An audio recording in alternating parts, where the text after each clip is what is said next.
ofirra dandee fudhadhu ta'e isillee haa ta'u anallee haa ta'u ani gargaaruu yoon gargaaruu fedhe nama Oromoo nama ta'e qofaaf kan nama miidhamanii gargaaraa fedhe ammoo dubbiin micootana akkaataa itti rakkoo qabdi abiyyoo dubbiin miciyyoo tana akka itti gargaaranii sin qabdu ani waan yeroo reefu waan irraa dubbadde eegalteela waan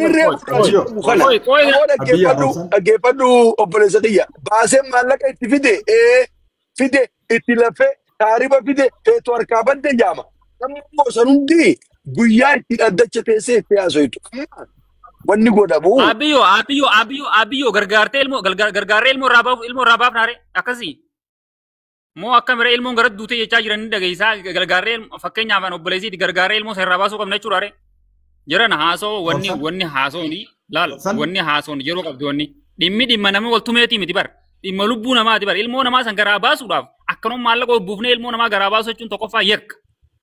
Obboleesso akkasitti hubadhaa malee nuti waa'ee maallaqaa jiru ilmoo duute sana abiyyoo akkamitti garaa baasu. Haakimaatu laalaa obsime ilmoo haakimaatu laalaa haakimni immoo ilmoon tun duute bini. Qoy dhiisi abiyyoo wanne tanaaf irra walii galuu qabnu ilmoon san gara duutee dhageesse moo dhageenya mate karaa gabaabaa waan itti gaafdu kallattumaan naa deebisi ilmoon gara duutee ilmoo sanarraa ilmoo san akkasii ilmoo sanarraa baatu godhuu qaba ilmoon duute wee garaa ta'e siree nyaatan taane waan ta'eef namni nyaataa ni udaanaami ilmoo san irraa baafna jechuu jira nama ookee gargaaree ilmoo san irraa baafna taate akkas jechuu jirta ammate fakkeenya dirqama naafeet.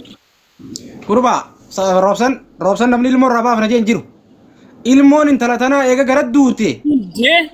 Miciyyoon tunu jiraattee fi jiraachuu dhabuu Allah waalam rabbii beeka. Ilmoon eega si gara duute. Dhaga immoo si hima waan hin jiru sitti hima mallee dhaati. Ilmoon namarraa baasanii ilmoo baatii afur baatii sadii baatii lamaati. Ilmoo deetii baasuun dhagaye obboleessa dhagaye roobsan dhagaye. Roobsan dhagaye reefullee sitti himaan jira. Ilmoon baasan baatii sadii fi baatii afur isin chaatti dha malee dhagaye. Tuni miciyyoon akka goone. Ilmoon amma si gara duute kana kuma sadi yoo qabaatte si maranii hanga ilmoon ta'e dhaltutti kuma sadiin akka maraasii godhani dawaasii waraananii akka ilmoon gartee sirraa gad deemtu siif godhaniidha kuma sadiin miciyyoon akka dubbattetti. Erga akkas taate gaa qallaalii eega taate lubbuu miciyyoota na tabaatu nayinu mutashfaasan kuma sadeen san walitti guurree fi dawaasan godhanii fi akka ilmoon san irraa gabbaatu irraa numaa dhaltu jechuun nagaan ilmoon tan gartee haadha miinetti. Ilmoon san dhalattu akka godhan goonaadha obboleesso.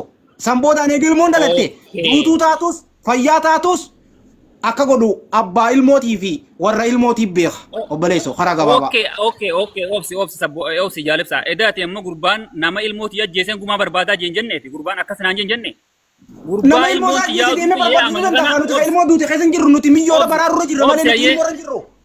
Nuti miyyoota irra jirra malee innummaan kunuu dhaggeeffadhu. Innummaan kunu silaa nama yaadu ta'e dhugaa walitti dubbana dhaggeeffadha. Silaa nama yaadu ta'e jaartii isaa ta'e ilmoon gara duuti deem jeeni ala darbee ilmootii jaan gumaa barbaadan jiru. Deem jee shurtattuu kanne shurta geessi jeeni shurta kanne takka zubaala rakka darbanii biraa kutanii maal gumaa maal barbaadate isiinuu tanaa guma gaafatan ganaa obboleessa dhugaan simaa dhaggeeffadha. Sigara isiinis guma qabdi ilmoo isaatis guma qabdi sanii lachuu wal qixa obboleessa ilmoo ganaa hunda latiin talubbuun jirtu. Darbanii ilmoo garaa jirtu barbaadanii mindinoo eessa jirti maali seerri kanaa biyyatam jira seera abbaa kophattu matanii jiranii jira maa wal somnasa nuti lubbuu miyyoo baraarra jirra malee ta ilmoo isaa ta gumaa isaa nama ajjeese dhaqee gaafatu hin taa'inni mirga guutuu qaba nuti ilmoo duuteef miyyoo lubbuu miyyoo baraa jaalibsaa walii galee lubbuu miyyoo baraadhaaf ilmoo sanni baafti moo baatu furaa gabaabaa ati immoo ne jiru ta'u maallaqa walitti goofnee maallaqa isaa kennuu ragaa ilmoon baatii saddeetii hin baatu ni dhalatti baatii takkaa fi baatii takkitti tana eeganii dawaa kannanii fi dawaa godhanii fi akka ilmoon irraa gaddeemtu godhanii ilmoon nagaan dhalattu godhan akka haadha miinetti akka haadha lubbuun hin dabarsinetti karaa gabaaba kun. Duutee baatii tokko garaa dhaahee turtee jechuudha. Egaa duutee jechuudha. Garaa dhaahee baatii takkitti turtee nagaan dhalattee jechuudha. Baatii torba duutee jaan jette haakimni. Abbaan ilmootis akkasuma jedhe. Ibsa roobsana goota qotu banname. Gargaara irraa baasaan akka dhuunfaatti ani waan kana gartee gargaareetiin gartee akkasiin dhalattu ilmootan akka irraa baasuu godha jee yaadu gargaaraa siif biyyoo fi takka namni gartee waan kana irratti qooda fudhatan fudhadhaati Oromoo yeddaa baasarra. Ibsa. No. Kuma sadeen san amma naatu sitti argaatu shaasha garaa baasanii gumaa na gaafatanii. That's it. Naatu. Wallahi abiyyo ilmoo sanin reala ilmoo san akka baasatti gaafatan. Hoolayyiini kushaajatti ilmoota guutuudhaan beekti. Amma akka nama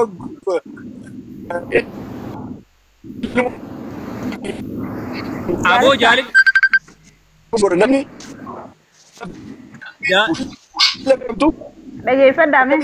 intala tana seef goonaa dhumaataam. Jaalib saayireen. Waa takka warri isaanii haala warra isaanii isaanii ittiin qunnamsiisaa warra isaanii maal barraan tanaan fitannee sinna jarraadha. Awoo muutii waan dhagaa tokko dubbannee sinna jarraa naa dubbattanii. Rooba. Nugaleeti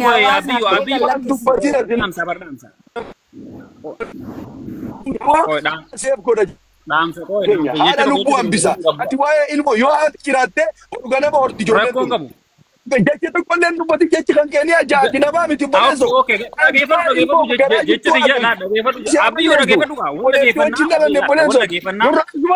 Maadaatii kan naa deemu maallaqaati jira. Tujjaara muutii qabadhu gabaata. An dubartii obboleeyyeessa. Dhageeffadhu. Amma wanni jechaa jirru jaalibsaa dhageeffadhu. Abiyyo carraa kan dhibne carraa kan dhibne walla geeffadhu Abiyyo simee dubbata Abiyyo haala tole roobsan fitadhu roobsan kiyya jaalibsaa dhageeffadhu namni mana kee keessa jiranii asirratti ol ga'ee maallaqaan ergaa ilmoo sana irraa ciranii ilmoo sana irraa baasanii anaagumaa kafalaa kajee tokkoffaatillee yakkamaa ta'uu deemta bifatanaan dhageeffadhu lubbuu namaati onni amma abiyyoon qoosaa jeetuuni nama 400 fi weessala jira dhageeffadhu. Nama 420 jira. Anaatu maallaqa qarshii 8 ergaa ilmoo san irraa baaftanii anaa gumaa na gaafatanii jee. Dubbii tana waraabadhaan jala jirtan waraaba. Namni asirra yeroo haasa'u waan dhiisootti baafachuun dirqama. Lubbuu namaa haasa'u jirra lubbuu namaa haasa'u jirra. Akkamitti haasa'inaa maal haasa'inaa hubadhaa haasa'u yeroo haasa'u jechuudha. Anis waniin dubbadhee diinummaa micoo horaa qabaadhee hammeenya micoo qabaadhee osoo hin taane micoo tana maal dhaabbannee gargaarra jeetti yaada dhiyeesse malee ani gargaaroo taatee nama biraa nama Oromoo ta'e nama ta'een dhalatee gargaaru nama rakkate hafadee waniin gargaaran akka yaagaa dandeette jechuudha. Wanni amma abiyyoon jechuuni waraabaa achi fadha. Roobsan galatoom. Waraabaa achi fadhaa Obsi roobsan kiyya galatoom ulfaadho thank you. Hayyee ilmoo garaa jirtu gaafa duute guma gaafanna inshaallah. Haati gaafa duute guma eenyu gaafanna? Haati gaafa duute illeen nama qabdi ilmoon haadhaaf ilmoonis nama qaban bara nungeenye bara jiran bara waan nungeenye jira bara eenyu gaafannaan jee bara haati gaafa duute mee ibsa carraan nu hanna ibsa haati gaafa duute nama jechuun haati gaafa duute roobsan ma wajjin haasaa isin hundinuu gabbuutan illee naga amma dubbii harkadde ammoo bakka harkadde laal gabaabaadha amma dubbii bakka harkaddeetiin jira usa zim jedha tattaa waan hin barbaadun gareef barbaadu jiru harkadde roobsan okay namni gisee amma ilmoo tana duute hagumaa nu gaafatu eenyu intala tana amma irraa baafnee cirree ilmoo sana irraa baafna hagumaa nu gaafatu eenyu fakkeenyaaf amma kan irraa baasu mucaan isin gaafachuu danda'a mucummaan kunuu isin gaafachuu danda'a mucummaan nu gaafachuu danda'ami ati sagalee mucarraa ta'uu maaltu si galche ati maaltu sagalee mucarraa ta'uu si galche no ani sagalee mucarraa ta'utti hin jiru laal wanneen jechuu jiru wanni tun dhimma dhiigaati dhimmi dhiigaa nama qaba jaarsa qaba damiina qaba jechuudha malee galatoom dhimma dhiigaati akkas jenne malee nuti miciyyoon tuni obsimee miciyyoon tuni laal ilmoon sun abba qabdi miciyyoon tunoo abbaan qabdu diqaalaa miciyyoon tunoo gumaan qabdu tole erga kasaate miciyyoon tun ammaan tana bakka bultun qabdu bakka ciiftun qabdu ati mataan keetirraa maaliif miyyoo tana bakka hin goone deemte Okay, akkana wottan bar bareeda bar. Akkana amma fakkeenya bakka micoon tun galtu goonaa bakka micoon tun teessee gartee haguma achitti dubbii tanaa haasofnu goonaa wottan bar bareeda bar. Akkana jenne bara garee fuullee jechuudha waan. Amma dubbuma kana hoo an dhagee hangumaa namaa kafaluu hin danda'u biyya tana kaniin dhufeef dalagatuu fi jireenya kiyya jijjiirrachuu fi gumaa namaa kafaluu hin danda'u miyyoo san bakka narraatti godhime sa'aatii 24 bira qabaan jeen zubaalaa keessaa fuudhaadha. Naa zubaalaa keessaa fuusisee sa'aatii 24 bira naa qabaa jeeni. Amma sa'aatii 24 san dhumuu jirti miyyoon zubaalaa keessa deebiti meen irraa bakkatti godheti. Amma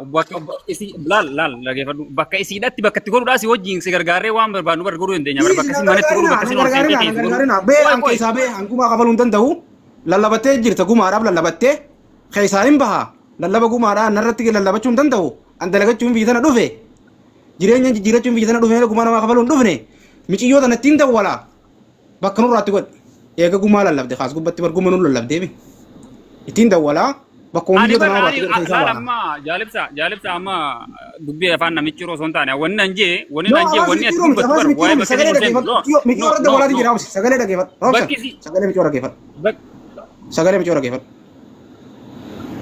gumaa namni lallabes gubbasi nama dhibba afurii way gubbatti namni gumaa lallabatisi bula zagiya beekamaadha miciyoo kana nurraa bakka godhi baan keessaa baanee deemna obboleeyti salaamu alaikum Waalaikum salam. mee warra mana sibira jiru kan Ayye.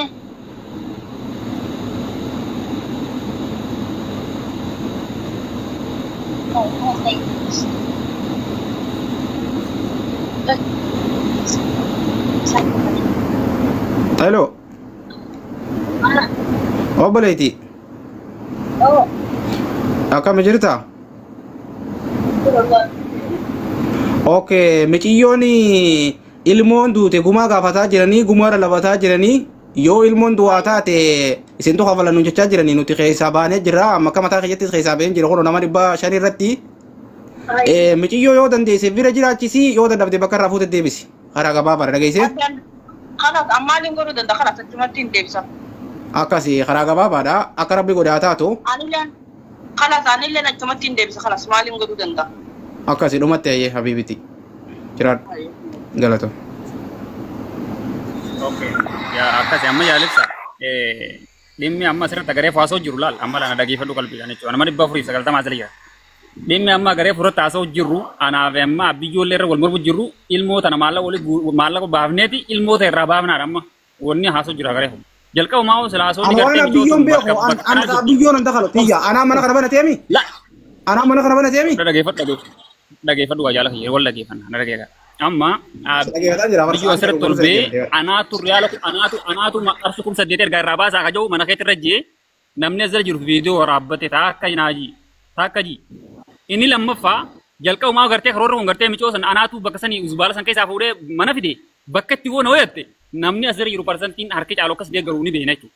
Dhugaan siim an mataa kiyya irraa ka'e bakka sii bar intalti jaarsa qabdi bar intalti dhagay bakkuma itti godhuu sanuu nu laallattu wanni nu laallanneef siimu nu laallattu bakkuma itti godhuu nu intalti jaarsa qabdi gaafa naafeeti dheeyinee bakka itti goone achi yoo ilmoom san takkaa duutee jaartiin tu waa taate naafisiitu itti gaafatama obboleessoo dhageeffadhu si gala kanaafuu jaarsummaan san bakka itti godhatee warrummaan gumaa gaafatu san bakka itti godhatee jaartiin isaanii jiraattuufis duutuufis dhalchiifatuudha.